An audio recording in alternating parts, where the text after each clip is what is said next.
keep it at room temperature. You know, it sounds like a good idea to put it in your car, to take it with you, you know, but make sure it's room temperature. So if you keep it in your house, you know, don't put it in the freezer, keep it somewhere like with your first aid kit or something, you know, it's easy to remember where to go. If it gets too hot or if it gets too cold, open up the box, take a look at the prescription vial. If it's clear, you're probably still okay, but if it's filmy at all, then it's definitely void, and come back in, find me, and we'll replace it, okay? But if you know for certain, like let's say you left it accidentally in the freezer for a couple of days and you still open it and it looks clear, I'd rather you just bring it back to me and we'll replace it, okay? It's better to know that you for sure have something that works, in my opinion. Is there a safety, like if you had this in your home, or if I had this in my car just in case, and my 6-year-old grandson would get a hold of it, nothing would hurt, okay. No harm if it is not an opiate overdose and someone were to use it, no issue. Okay, even if they took it. Even a small child. You can even give naloxone to kids. You can give naloxone to pregnant women. So it's at no harm. Please do the rescue breaths. Anything but normal breathing, which you guys all know what that sounds like and looks like, give the rescue breaths. So even if the person starts having those sort of like gurgling, labored breaths, that is not deemed normal breath. All right, so you continue to give the rescue breaths when that happens.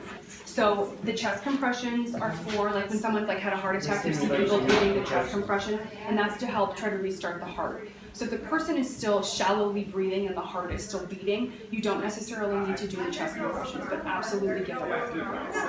Something that in an opiate overdose that I imagine a lot of you guys know is that your respiratory system is shutting down, which is why we really encourage folks to do the rescue breaths. And in fact, we give a face shield as well in the kit so that people are more inclined to do the rescue breaths if it's coming up and you're feeling like, oh, this is yucky, I don't want to touch the person's mouth.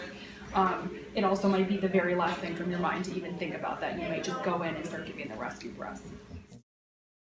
So at some point, yes, you're going to need to assemble your naloxone and push the dose. Right. So usually what I say on that is you come across this person, you believe that they've had an overdose, you call 911 first and foremost, right? You check their breathing, you might start giving them rescue breaths, and then you assemble their naloxone, you push the naloxone, and you continue giving the rescue breaths if they don't revive. But like after they have like color in their face or something, that's when you think you should stop doing that and put your thing together? Not necessarily, because for some people what will happen is that it takes the naloxone to get in their system for them to actually revive some. Okay, so Yeah. make sure they're breathing a little bit. Yeah. Okay. I heard someone say something about the sternum rub. Do the sternum rub. I know in the video, the nurse was kind of like gently rubbing the person's sternum. It's more aggressive than that. So some people are doing this with their vials. They're pre-assembling it up to this point so that they don't have to do the numerous steps to put the thing together if they're actually witnessing an overdose, which is scary, you know. So you may want to cut back on some of the time and pre-assemble up to this point, and that's totally up to you. It's your it's personal preference. This is what it looks like in the box. Are these two things. When I got trained, the medical director was like, oh, Rose, it only takes 5 seconds to put it together. That's just simply not true. You're shaking, you're scared, it might be dark out, you're worried, you may not remember all the steps, and you're kind of like, you're nervous. Right. So people are pre-assembling. Most of the people that come in and they've used them or getting refills, they say, I pre-assembled my thing and I'm so glad that I did because I cut back on time. We're giving one of these atomizers now instead of two because what we're assuming is that people are using both vials because of what is on the streets right now. The potency is high enough that you're giving both vials. So the idea is if you pre-assemble one, you put the prescription in, you use it, you pull it out, and then you just put the second dose into the same needleless syringe. Okay. I'm going to pass this one around. I don't know if you guys, some of you I'm sure have used these, but just so you know, the top part's soft, it's squishy, it doesn't hurt anybody when you insert it into their nose. The other thing about actually administering the dose is that try to get them as far leaned back as you can or in in a laying down position, because bottom line, this stuff is still a liquid and it will just come pouring back out of their nose. All right, so do what you can. You know, it's common to find someone kind of slumped over, overdosed. Try and do what you can to get them laying down, or at least their head tilted back as far as possible. Okay. Any other questions? No. In your kit, you're going to get this same video. Obviously, in about a month, it's going to be outdated and there'll be another one. But you have it at least for needing to, rewatch in 3 months if you haven't used it and you feel like, man, I don't really remember, I feel restless. You can rewatch, you can show other people. There's also a quick reference guide, so you don't have time to watch a 17-minute video, obviously, if you're watching someone overdose. So if you need to, you can at least flip through this and take a look, okay?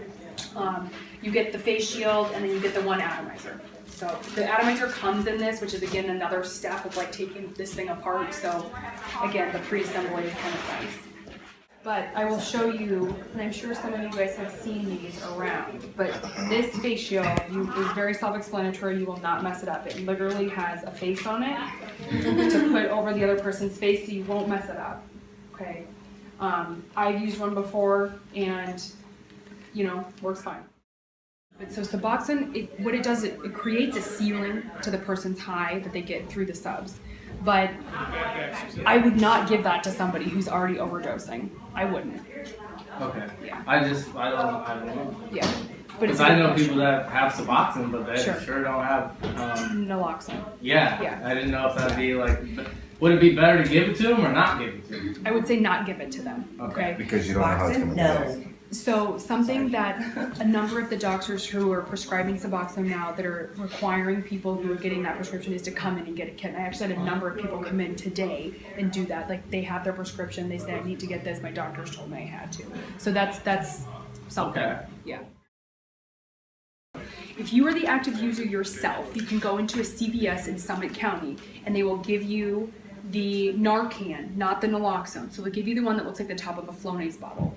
And that total, you'll get 8 milligrams of Narcan through them, but you have to have Medicaid, and they'll bill it through your Medicaid. So if you are the active user yourself, you have Medicaid, you can walk into a CVS and say, I want Narcan, and they will give it to you, probably with some level of training. The Narcan is very, very self-explanatory. I mean, literally, you do a single push, and that's it. How much would it be if you didn't have Medicaid? If you didn't have Medicaid, it depends. It depends on which pharmacy you go to. So like if you went to Sand Run Pharmacy, I'm just saying that because I live near there and it comes to mind. Sand Run Pharmacy requires no prescription from a pharmacist or a doctor. You can go in, I think the cost is about $50.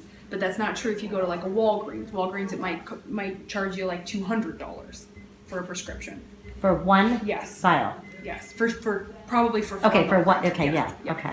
Yeah, so it depends on the pharmacy that you go to. Okay. But again, and I can't stress this enough, and I tell my clients all the time, if you have Medicaid, go in there and you say you're the active user, they'll give you the 8 milligrams total that day, which is great.